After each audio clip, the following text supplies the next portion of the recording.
రోజు ఇంత గోంగూర వచ్చింది. తర్వాత 2 కాకరకాయలు, తర్వాత ఏమో కొన్ని విరజాజులు, అదే చెట్టు విరజాజు ఉంది నా దగ్గర టెర్రస్ మీద. కొన్ని విరజాజులు, కొన్ని ఏమో కొంచెం కనకాంబరాలు వచ్చాయి. అవి కూడా చూపిస్తాను. మనకి బాగా తడిచిపోయి మొగ్గలు వెంటనే విచ్చిపోతున్నాయి. ఇంకా అందుకని కోసేస్తాను అనమాట. నా దగ్గర ఒక్కటే ఉంది కదా విరజాజు చెట్టు, దాని నుంచి వచ్చినాయి అన్నమాట. ఇది గోంగూర కాకరకాయలు. Hello everyone, welcome to my channel Bhavani teacher. ఈరోజు నేను మా టెర్రస్ మీద నుంచి తీసుకొచ్చిన గోంగూర బాగా కడిగి నీళ్ళల్లో ఉంచాను. పచ్చిమిర్చి కూడా బాగా కడిగి నీళ్ళల్లో ఉంచాను. ఇది నేను చేసే అంటే గోంగూర కర్రీ తాలింపు వేస్తాను అనమాట. ఇవి ఫస్ట్ నేను పచ్చిమిర్చి నీళ్ళల్లో వేసేస్తాను, అది డీక్షలో వేసేస్తాను. ఎందుకంటే ఫస్ట్ పచ్చిమిర్చి వేస్తే తర్వాత ఆకుకూరతో కలిపి చాలా బాగా ఉడుకుతుంది. అందుకని నేను తప్పనిసరిగా దీనిలోనే వేసేస్తాను. అట్లంత గోంగూర తీసుకొచ్చాను టెర్రస్ మీద నుండి, అందుకని ఒక 20 కాయలు వేసాను అనమాట. ఇవి చూడండి చిన్న చిన్నగా ఉన్నాయి, అందుకని కారం కూడా తక్కువ ఉండేవన్నమాట. నేను ఇది గోంగూర 2-3 సార్లు కడిగి చివరికి నీళ్ళల్లో ఉంచాను అనమాట. ఇప్పుడు మనం ఆకు వేయగానే ఏమవుద్దంటే ఆకులోంచి వాటర్ వచ్చి పచ్చిమిర్చి కూడా చక్కగా ఉడకడానికి బాగుంటుంది.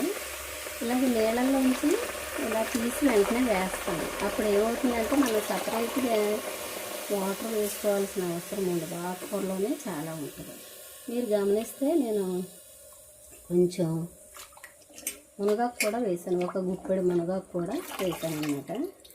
ఎందుకంటే సపరేట్గా మునగాకు రెసిపీ చేయడం కంటే కూడా తోటకూర, గోంగూర, పొన్నగంటి కూర ఇలా వేసేటప్పుడు నాకు టెర్రస్ మీద ఉంది కాబట్టి కొన్ని ఒక గుప్పుడు లేకపోతే ఒక రెమ్మ తెచ్చి వేస్తానన్నమాట కర్రీస్లో. ఎందుకంటే అది చాలా హెల్దీ కదా మునగాకు, అందుమూలంగా అంటే మనం వేసినట్టు కూడా తెలియదు, అంత తక్కువ వేస్తానన్నమాట.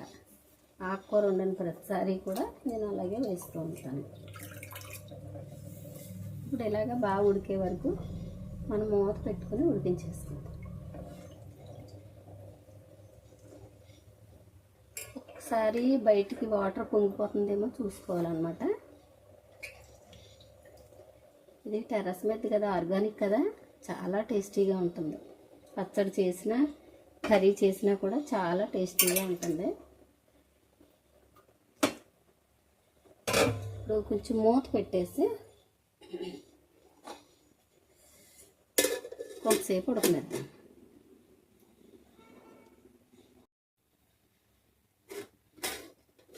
చూడండి అలా ఉడికింది. అంతవరకు ఉడికిన తర్వాత మనం ఏం చేద్దామంటే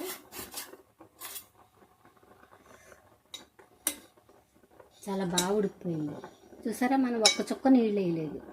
ఇక ఆకుకూరలోంచి ఎంత వాటర్ వచ్చిందో చూసారా, ఇలా వస్తుంది అన్నమాట. అందుకని మనం ఇప్పుడు ఏం చేస్తామంటే ఉప్పు, ఇవాళ సాటర్డే కదా, అందుకని ప్యూర్ వెజ్లో చేస్తున్నాను అన్నమాట. అంటే ఓన్లీ ఆకుకూర తాలింపు. తర్వాత కారం, పచ్చిమిర్చి ఎక్కువ వేసాం కదా, అయినా సరే కారం వేసుకోవాలి మనం. గోంగూరకి కొంచెం కారం ఎక్కువే పడుతుంది. ఇవి క్యూట్గా భలే ఉన్నాయి కదా, చాలా అందంగా ఉన్నాయి. ఇది గ్లాస్ ఇచ్చాడు కానీ మూత కాస్త డెలికేట్గా ఉంది.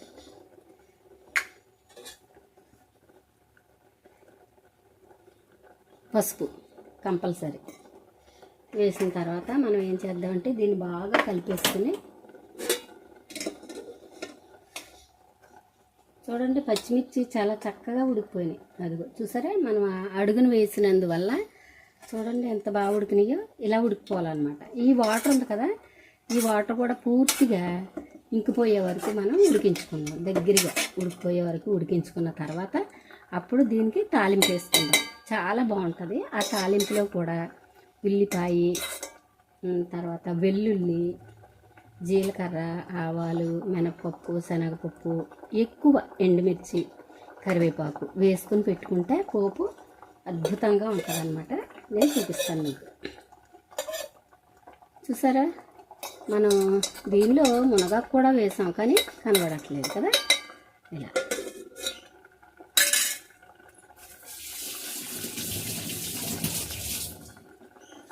ఇందాక ఆకు ఎక్కువ ఉంది కాబట్టి ఇలా పెట్టాను మూత. ఇప్పుడు అవసరం లేదు కదా, ఇలా వేసేస్తున్నాను. ఒక 5 నిమిషాలు అది కూర బాగా దగ్గరగా వచ్చేంత వరకు ఉడికిన తర్వాత మనం ఇంకా మిగతా ప్రాసెస్ చూసుకుందాం. ఓకేనా. చాలా అంటే చాలా టేస్టీగా ఉంటుంది.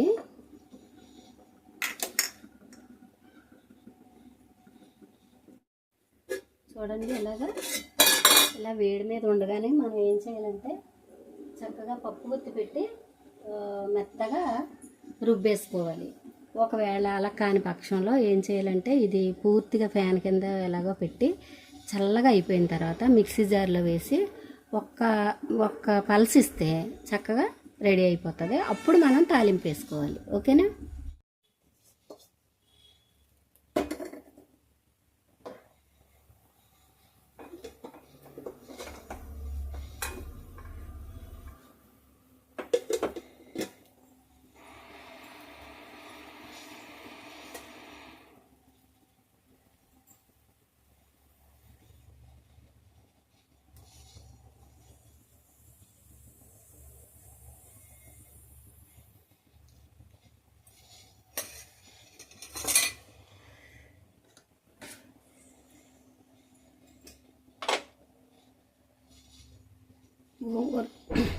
గోంగూరలో ఒక్క రవ్వ నెయ్యి వేస్తే చాలా రుచిగా ఉంటుంది కర్రీ.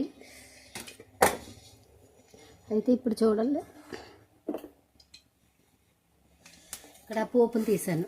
ఆవాలు, జీలకర్ర, మినపప్పు, ఎండుమిర్చి, తర్వాత వెల్లుల్లి, కరివేపాకు.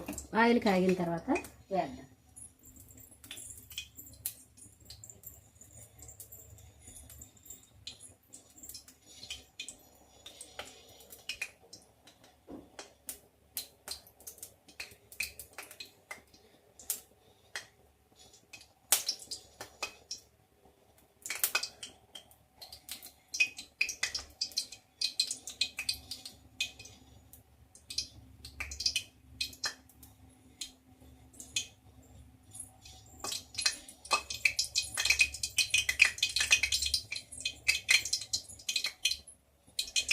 పచ్చెనగపప్పు కూడా ఫస్ట్ వెల్లుల్లి వేసుకుందాం.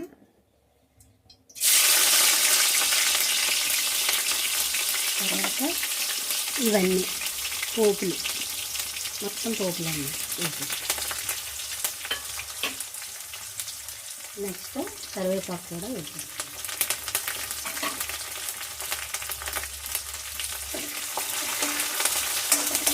బాగా వేయించుకుందాం. ఈ గోంగూర ఫ్రైకి తాలింపే మంచి టేస్ట్ తీసుకొస్తుంది అన్నమాట. ఒక కొద్దిగా వేసామా అన్నట్టు ఉల్లిపాయ చిన్నగా అంటే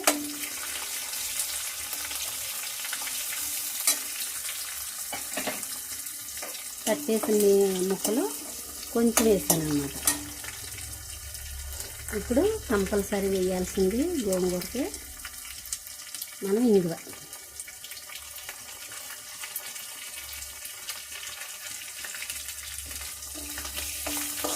ఇది పోపు బాగా ఎర్రగా వేయించుకోవాలి. నేను పోపు అంతా ఇప్పుడు గోంగూరకి వేసే పోపు అంతా కూడా హైలోనే వేయిస్తున్నాను, మీడియంలో ఏమి వేయించట్లేదు. హైలో వేయించేసుకుని బాగా ఎర్రగా వచ్చే వరకు వేయించుకోవాలి. చూడండి, టర్న్ అవుతున్నాయి కదా కలరు. పోపులన్నీ కూడా కొంచెం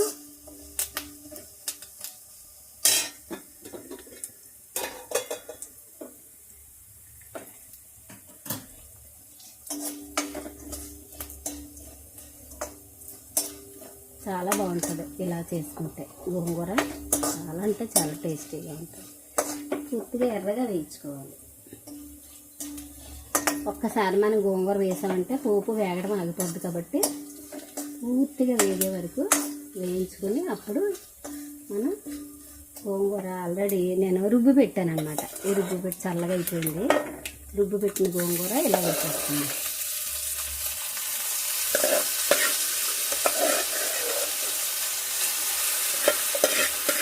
ఇలాంటి కొంచెం డేట్స్ అంటారు, ఇలాంటి దాంట్లో ఉడికించుకుంటే గోంగూర చాలా మెత్తగా ఉడుకుతుంది అనమాట. ఇలా వెడల్పాగా ఉన్న పాత్రలో కాకుండా ఇలాగ మూసి ఉన్నట్టున్న పాత్రలో ఉడికించుకోవడం మంచిది సాధ్యమైనంత వరకు. లేదు మీకు కుక్కర్లో ఉడికించుకున్నా బాగానే ఉంటుంది. చూసారా పోపులు ఎంత బాగా వేగినాయో. ఇలా వేగడం వల్ల గోంగూర ఫ్రైకి చాలా అంటే చాలా టేస్ట్ వస్తుంది. మీరు గమనించారా, మనం ఆకులు ఉడకబెట్టేటప్పుడు కూడా నీళ్లు వేయలేదు, గోంగూర ఉడికించేటప్పుడు కూడా నీళ్లు వేయలేదు. ఇప్పుడు తాలింపు ఇలాగ పూర్తిగా వేగే ఉడికించి ఇది 1 వీక్ నిల్వ ఉంటుంది. ఇది జాగ్రత్తగా, అంటే బయట ఉన్న నిల్వ ఉంటుంది, ఫ్రిడ్జ్లో పెట్టుకున్న నిల్వ ఉంటుంది. ఈజీగా వారం పైన నిల్వ ఉంటుంది. ఇది చాలా రుచిగా ఉంటుంది, నిల్వ ఉంటుంది. ఇది ముఖ్యంగా నేను టెర్రస్ మీద నుంచి తెచ్చాను కాబట్టి, మాది ఆర్గానిక్ కాబట్టి ఇది హెల్త్ వైజ్ కూడా మంచిది. మీరు బయట కొనుక్కున్న గోంగూర అయినా సరే ఇలా చేసుకుంటే వారం 10 రోజులు కంపల్సరీ చిక్కు చెదరదు, అసలు టేస్ట్ మారదు, ఎంతో బాగుంటుంది.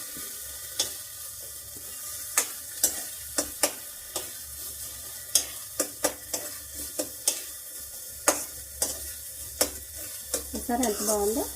ఇంకా చూడండి, అదే ఈ పాన్కి అంటుకోవట్లేదు.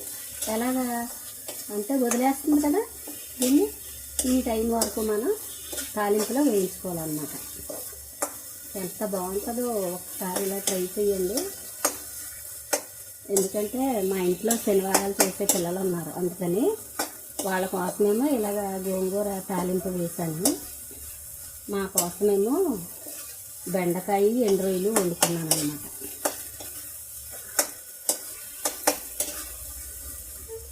చాలా అంటే చాలా బాగుంటుంది. ఒకసారి ఇలా ట్రై చేయండి. ఈ టైంలో మీరు ఒకసారి ఉప్పు సరి చూసుకుని, సూపర్గా ఉంది. ఉప్పు సరి చూసుకుని ఇంకా దీన్ని స్టవ్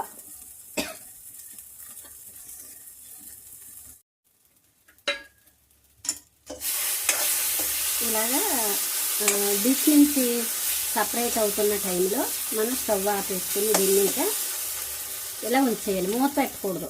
ఎందుకంటే ఇది పూర్తిగా చల్లారిన తర్వాత మనం ఏదైనా ఒక బాటిల్లో నిల్వ చేసుకుంటే 10 రోజుల పైన ఈజీగా టేస్ట్ తప్పకుండా నిల్వ ఉంటుంది. ఓకేనా, అలా చేస్తారా మరి? బాయ్. మా కోసం చూడండి బెండకాయలు ఎండు రొయ్యలు పులుసు పెడుతున్నాను. సాటర్డే నాన్ వెజ్ తినని వాళ్ళ కోసమేమో